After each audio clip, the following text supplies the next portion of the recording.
warahmatullahi wabarakatuh. Apa kabar anak hari ini? Sehat kan? Nah, hari ini kita akan melanjutkan materi berikutnya, yaitu tentang adab terhadap tetangga dan lingkungan.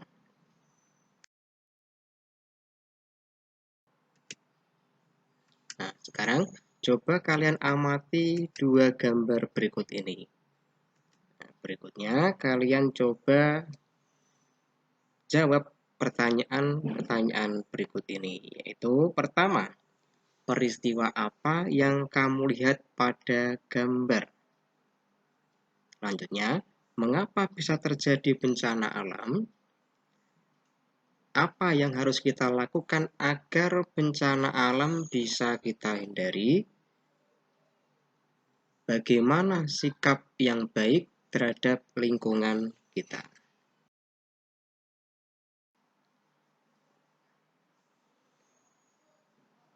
Nah, di sini kita akan membahas tentang adab hidup bertetangga.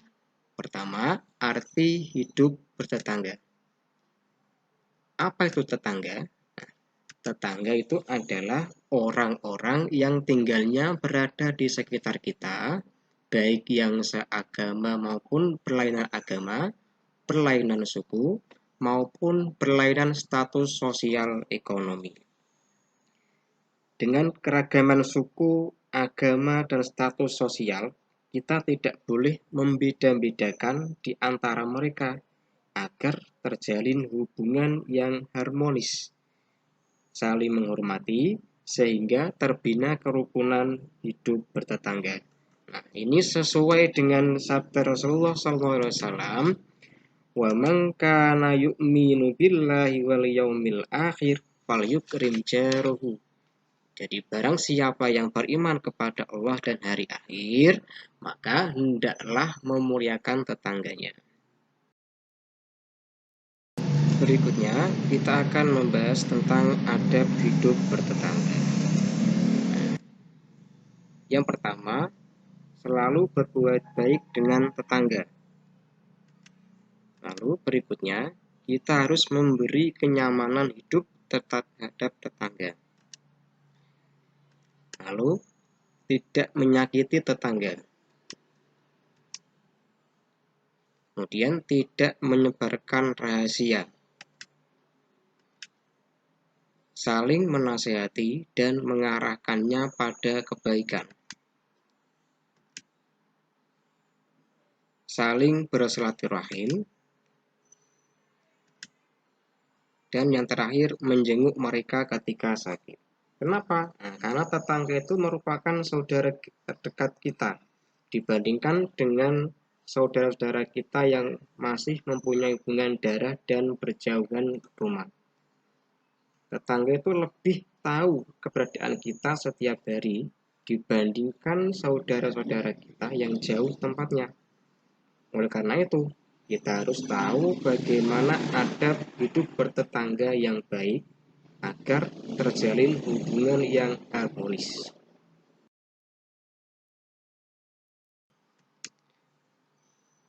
Berikutnya, adab terhadap lingkungan.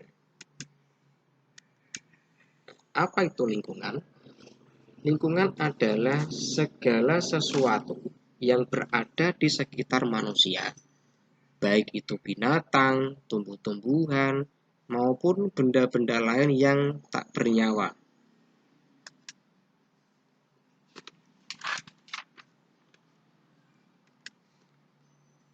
Seperti firman Allah dalam Quran surat Al-Hijr ayat 19 dan 20. A'udzu billahi minasyaitonir rajim.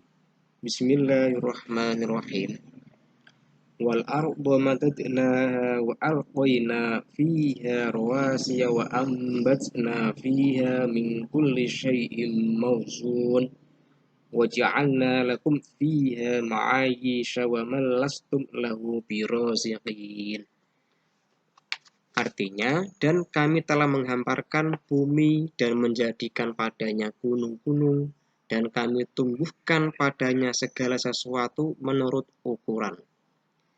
Dan kami telah menjadikan untukmu di bumi keperluan hidup, Dan kami menciptakan pula makhluk-makhluk yang kamu sekali-kali bukan pemberi rizki kepadanya.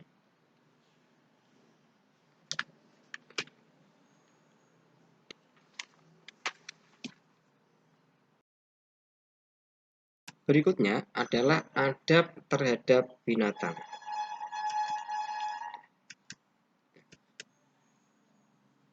Binatang adalah makhluk hidup yang mempunyai beberapa kesamaan dengan manusia.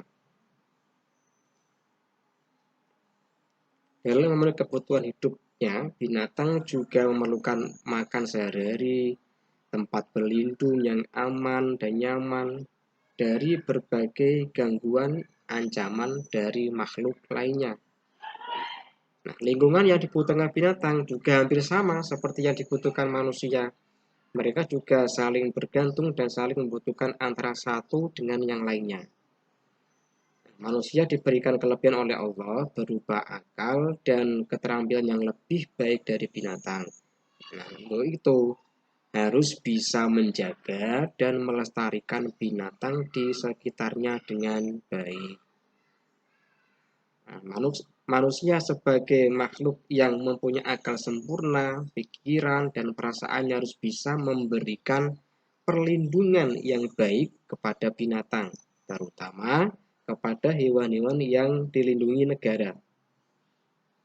Agama Islam itu mengajarkan kita untuk berperilaku islami terhadap binatang dan tumbuhan. Bahkan Rasulullah juga secara tegas melarang kita menyiksa binatang atau melakukan binatang semena-mena. Apa saja adab Islam terhadap binatang itu? Yaitu pertama, memperlakukan binatang dengan penuh kasih sayang. Berikutnya, melindungi binatang yang dilindungi negara, tidak menyiksa binatang untuk kepuasan pribadi. Jika menyembelih binatang dengan pisau tajam dan sesuai syariah Islam, menjaga ekosistem sebagai tempat hidup binatang, menjaga binatang dan tidak menyakitinya. Yang terakhir, tidak menyiksa dan tidak menjadikannya sebagai hewan aduan.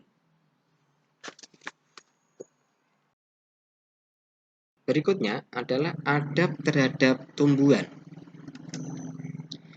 Allah memberikan kita tanah yang subur. Setiap benih yang kita tanam dapat tumbuh dengan baik. Setiap pohon yang kita tanam akan tumbuh dengan subur dan lebat daunnya. Bermacam-macam buah dapat kita peroleh dengan mudah, termasuk sayur-sayuran dengan mudah dapat kita budidayakan. Ini semua kemurahan Allah yang diberikan kepada kita. Keinginan dan keserakahan beberapa orang saja itu dapat mengakibatkan bencana yang sangat dahsyat. Setiap saat kita mendengar ada musibah dan bencana alam menimpa manusia yang tidak berdosa akibat ulah mereka. Itu semua itu karena kita tidak menjaga adab terhadap tumbuhan. Untuk itu penting sekali bahwasanya kita harus mempunyai adab terhadap tumbuhan.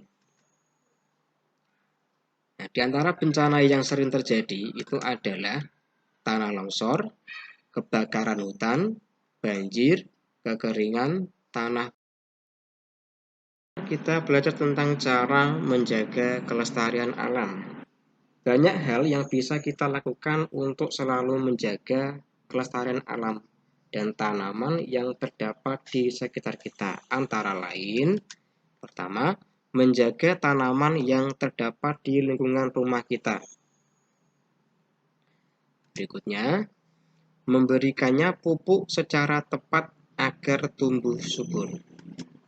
Lalu, melakukan reboisasi terhadap hutan yang gundul, menanami pantai dengan pohon bakau untuk mencegah abrasi, membantu perkembangbiakannya dengan cara pencakokan, okulasi, dan penyemaian bibit unggul.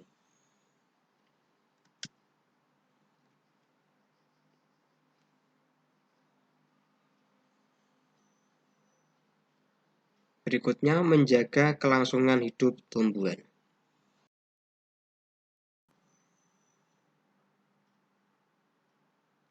Terima kasih dan selamat belajar. Semoga kalian selalu dalam keadaan sehat. Dan jangan lupa materi-materi yang sudah dipelajari diulang dan diulang lagi supaya kalian tidak lupa. Wassalamualaikum warahmatullahi wabarakatuh.